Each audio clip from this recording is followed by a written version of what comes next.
Hello everyone, कैसे हो आप सब। आज हम बात करते हैं एक ऐसी बीमारी के बारे में जो बहुत ज़्यादा डरावनी और बहुत ज़्यादा खतरनाक बीमारी है। जी हाँ, हम बात करते हैं हेमेचूरिया। हेमेचूरिया एक ऐसी खतरनाक बीमारी है, अगर किसी को हो जाए तो व्यक्ति उसमें बहुत ज़्यादा डर जाता है। जी हाँ, ये हम जानते हैं हेमेचूरिया होता क्या है।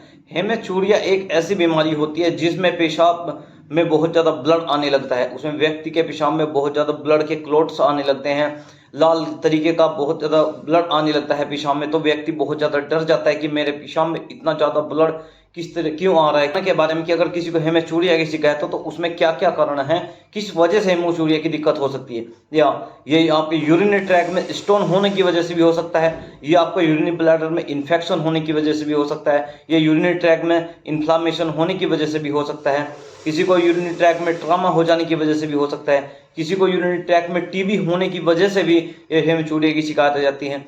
और किसी किसी को अगर अंदर स्टोन बन गए हो या यूरिनरी ब्लैडर में स्टोन हो या घुटने में किसी जगह स्टोन हो, उसकी वजह से भी ये दिक्कत का सामना करने को मिल सकता है। जी, हम जानते हैं इसके लक्षणों के बारे में, इसके सिम्टम्स के बारे में। अगर किसी को हेमेचूरिया की शिकायत हो तो पेशेंट के अंदर क्या लक्षण देखने को मिलते हैं, क्या सिम्टम्स देखने को मिलते हैं। या इसमें पहला सिम्टम्स ये है कि अगर किसी को हेमेचूरिया की शिकायत है तो उसके पेशाब में बहुत ज़्यादा ब्लड आने लगेगा, बहुत ज़्यादा लाल मात्रा में ब्लड आएगा और कभी कभी पेशाब के साथ साथ में उसे बहुत ज़्यादा जलन भी महसूस हो सकता है। किसी को पेशाब हो रहा है तो वो पेशाब बहुत ज़्यादा रुक रुक के होगा और बहुत उस पेशाब करने में बहुत ज़्यादा कठिनाई का सामना करना पड़ेगा। इसका एक प्रमुख लक्षण ये भी है कि यूरिन के साथ साथ में ब्लड के क्लॉट्स आने लगते हैं।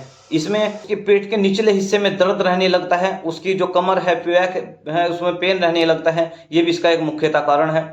जी, अब हम बात करते हैं इसके जनरल ट्रीटमेंट के बारे में। अगर किसी को हेमेचूरिया की शिकायत है तो डॉक्टर लोग उसमें आपको क्या मेडिसिन प्रिस्क्राइब करते हैं, ऐसा क्या देते हैं, कैसी क्या मेडिसिन देते हैं जिससे आपको आराम मिल जाता है। जी हाँ, अगर किसी को बहुत ज़्यादा ब्लड आ रहा है तो उसमें इंजेक्शन इथामसाइलेट 500 mg या ट्राइनामिक्स एसिड, ये इंजेक्शन देने की सलाह दी जाती है। जनरली इसमें पहले डॉक्टर आपको एक टेस्ट करवाते हैं जिससे ये पता चलता है आपको वाकई आपके यूरिन में ब्लड आ रहा है और आपको हेमेचूरिया की शिकायत है। जी हाँ, ये जो हम जानते हैं ब्लड टेस्ट होते कौन कौन से हैं। ये एक होता है IVP, इंट्रावीनस पिलोग्राम। इसमें आपको एक्सरे ट्यूब कराने की सलाह दी जाती है। इसमें USG सोनोग्राफी कराने की सलाह दी जाती है। इसमें यूरिन कल्चर का टेस्ट कराया जाता है जो यूरिन के सैंपल से होता है। इसमें आपको एक टेस्ट होता है, ये ब्लड टेस्ट की भी करवाने होते हैं आपके कुछ, जिसकी वजह से आपको ये LFT और KFT की भी जांच करानी पड़ती है, जिसमें आपको पता चलता है कि हाँ आपको वाकई में हेमेचूरिया की शिकायत है। अगर जनरली ट्रीटमेंट के बारे में बात कर रहे हैं, नॉर्मली जो ट्रीटमेंट होता है इसमें आपको अगर पेट में निचले हिस्से में दर्द की शिकायत है तो उसमें ट्रोटीन M या जीरोडोल स्पास के नाम से टैबलेट आती है, ये आपको सुबह शाम खाने की सलाह दी जाती है। और ब्लड आ रहा है तो उसमें आपको टैबलेट वही इथामसाइलेट और ट्राइनामिक्स एसिड, ये टैबलेट खाने की सलाह दी जाती है।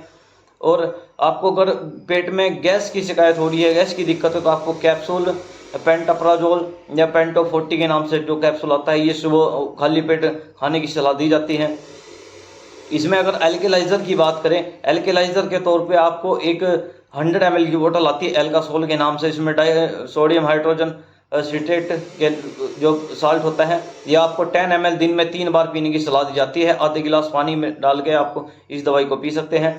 इसमें अगर आपको एंटीबायोटिक की बात करें तो इसमें एनफ्लोक्स 400 mg की एक टैबलेट आती है जो बेसिलस, ये आपको सुबह शाम प्रोटीन M टैबलेट के साथ में खाने की सलाह दी जाती है, जिससे आपको कोई एंटीबायोटिक कोई अंदर इन्फेक्शन है तो उसमें आपको आराम मिल जाता है। और फिर भी अगर आपको इन दवाइयों से भी आपको आराम नहीं होता है, नॉर्मली ये दवाई हफ्ते भर से 10 दिन तक खानी होती है, अगर इसके बाद भी आपको इस दवाई से आराम नहीं मिलता है तो डॉक्टर लोग आपको प्रिस्क्राइब कर देते हैं कि आप किसी यूरोलॉजिस्ट से जाके मिले, किसी यूरोलॉजिस्ट डॉक्टर से संपर्क करें। वही जाके फिर आपको जनरली शुरू से लेकर एंड तक सब कुछ लेके चलेंगे। Thank you so much. अगर वीडियो अच्छी लगी है तो लाइक करें, शेयर करें, कमेंट करें और चैनल को